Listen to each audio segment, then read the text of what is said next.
Hello everyone.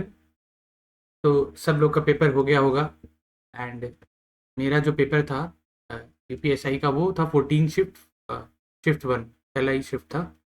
और ये paper था ज़्यादातर लोग जिन्होंने दिया है उन्होंने देख लिया होगा। तो सब ने ही देखा होगा क्योंकि कहीं ना कहीं अपने फ्रेंड्स में शेयर हो जाता है। तो डायरेक्टली स्कोर पे ही बात करते हैं। और पेपर का जो लेवल था अकॉर्डिंगली, क्योंकि मैंने बहुत उस तरह से प्रेप नहीं किया था रेगुलरली। तो मैथ्स और साइंस, मैथ्स और रीजनिंग जो पार्ट था वही मैंने स्टार्ट किया था। और मैथ्स देखा जाए तो काफ़ी ठीक ओके था, मतलब ऐसा नहीं था। कुछ क्वेश्चन कैलकुलेटिव ज़रूर थे, लेकिन मोस्ट ऑफ द क्वेश्चन ऐसे थे कि अगर आप बेसिक आपको आता है तो आप जल्दी कर लेंगे। कैलकुलेशन मिस्टेक अगर हो गई होगी तो हो गई होगी, वरना क्वेश्चन में ऐसा कोई ट्रिकनेस नहीं था। और मोस्टली क्वेश्चंस आसान ही रहेंगे, बस स्पीड पर निर्भर है कि आप जितना जल्दी कर सको। फिर पहली बार में मैंने 30 मिनट्स के अराउंड 35 मिनट्स के अंदर 36 क्वेश्चंस कर लिए थे एक राउंड। फिर मैं रीजनिंग पे गया था। कुछ क्वेश्चन थे छोड़ दिए थे मैंने, जैसे ये वाला पहली बार में छोड़ दिया था, एक दो और छोड़ दिए थे कुछ मिस्टेक्स की वजह से, ये अटक रहा था मैं इसलिए। देन इसी में आप जानते हैं कि थोड़े रीजनिंग के एक दो क्वेश्चन होते हैं तो वो भी ठीक थे, अच्छे क्वेश्चन थे। जैसे हेलोजन फ्लोरीन ब्रोमीन वाला जो है, साइंस वाले बच्चे आराम से कर लेंगे, लेकिन जो आर्ट्स वाले साइड के हैं उनको थोड़ा दिक्कत होगा। फिर मेंटल एप्टीट्यूड आया तो इसमें भी क्वेश्चन अच्छे कहेंगे। जैसे ये वाला क्वेश्चन काफ़ी अच्छा था, इसका लॉजिक वहाँ बैठ गया एग्जाम में। अभी जो लग रहा है वो यही लग रहा है 136.8, बट देखते हैं अभी आंसर की में क्या होगा। बट यही था कि रीजनिंग इन कंपेरिजन टू ना जी मैथ्स थोड़ी सी तो कह ही सकते हैं, एक दो क्वेश्चन अच्छे थे जिसमें थोड़ा टाइम लगेगा। बाकी जो प्रैक्टिस कर रहे हैं उनके लिए तो आसानी था।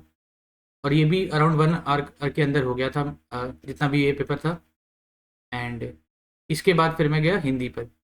इसमें ज़्यादातर क्वेश्चन ठीक ही थे, एक दो क्वेश्चन जो डायरेक्शन वाले या कुछ ऐसे हैं वो कह सकते हैं कि कुछ अच्छे होंगे, बट मोस्टली डुएबल थे। इसके बाद फिर मैंने ये हिंदी स्टार्ट किया था। हिंदी में हिंदी जिनकी अच्छी है उनके लिए तो बहुत आसान था। मेरी ओके टाइप की लेवल की थी, तो मैंने भी अपना किया जितना भी हो सकता था। जो जैसे उपन्यास हो, इस पे साहित्यकार पे क्वेश्चन थे वो गलत हो गए, और कुछ सिली मिस्टेक्स हो गई जो बहुत अच्छे से नहीं आती थी चीज़ें।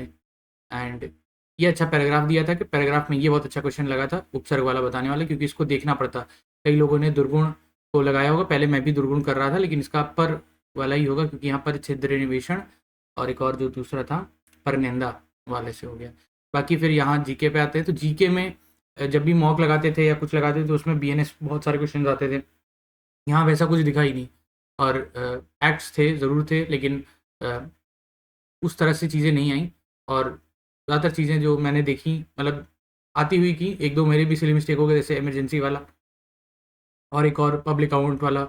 ये दो तीन गलतियाँ इसमें भी हुई जो सही हो सकती थी। बट बाकी जो भी क्वेश्चन थे अगर आप देखेंगे भी तो सबसे जो लंबा ऑप्शन है वही आंसर है, जो सबसे लंबा ऑप्शन है वही आंसर है ज़्यादातर केस में। इस तरह करके हो गया था ये भी। हाँ, तो ओवरऑल मैं अभी आपको बता देता हूँ कि मेरा कितना अराउंड बन रहा है।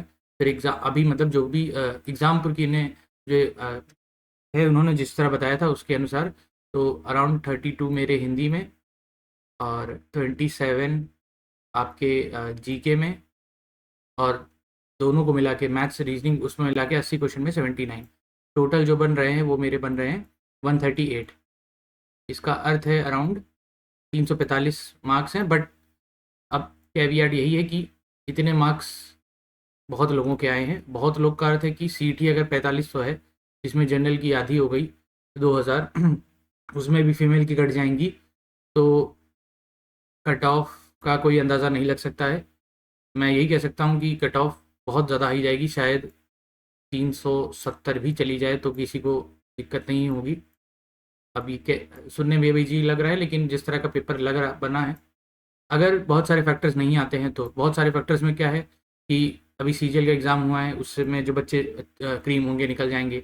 और एक दो एग्ज़ाम जो जैसे IBAC है, IO है, या कुछ और अच्छे एग्ज़ाम्स हैं उसमें निकल जाएंगे, लेकिन कितनी भी भीड़ निकलेगी तो कट ऑफ इसी के अराउंड रहेगी। अब ये बहुत ज़्यादा बड़ा नंबर है, बट जनरल की तो यही जाएगी क्योंकि बहुत ज़्यादा क्रीम बच्चे ही इसमें आएंगे, क्योंकि पेपर ऐसा था जो डुएबल था।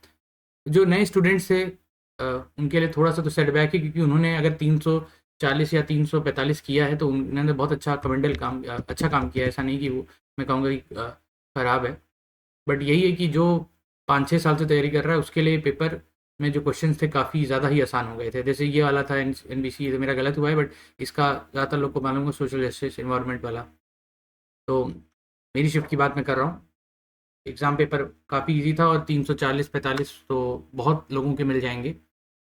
अगर 50,000 बच्चों को देखा जाए तो 50,000 बच्चों में ही आपको अराउंड 140 के अराउंड मार्क्स मिल ही जाएंगे गिरते पड़ते ही, क्योंकि ये मेरा अनुमान है। बाकी और भी अनुमान आपको दिखते रहेंगे, कट ऑफ देखते रहिएगा, उसके अनुसार सब चीज़ें हैं। बट फाइनल जो मेरा एनालिसिस है या जो मैंने बातचीत की है उसमें यही है कि अच्छे खासे बच्चों के मार्क्स 350 तो एवरेज हो जाएगा, मतलब जो हैं एग्ज़ाम के लिए।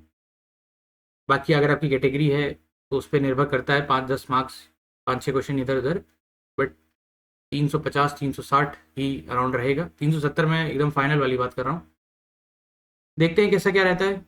इसके आपका कितने मार्क्स आप बताइएगा ज़रूर। और शिफ्ट वाइज तो मैंने नहीं देखा कि कौन कितनी हार्ड है, क्योंकि और भी चीज़ें चल रही हैं। बट ये पता चला है कि 14 की सेकंड शिफ्ट हार्ड थी और 15 की सेकंड शिफ्ट हार्ड थी, तो उनको उस तरह नॉर्मलाइजेशन मिलेगा। बट नेगेटिव मार्किंग नहीं होने की वजह से बहुत ज़्यादा भी नहीं मिलेगा, यही मान सकते कि 5 नंबर इधर उधर हो जाएगा।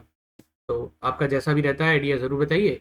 बाकी आंसर की फाइनल आएगी तो उसे और क्लियर होगी, क्योंकि कुछ क्वेश्चन इधर उधर हैं ज़रूर जो लगते हैं किसी के सही। जैसे मैंने रीजनिंग का बताया, इस तरह एक जीके का भी है, हिंदी में 1-2 क्वेश्चन इसी तरह हैं जो वाक्य शुद्धि पर हैं, तो उन पर देखिएगा तो उसी के अकॉर्डिंग हम बात करेंगे। ठीक है।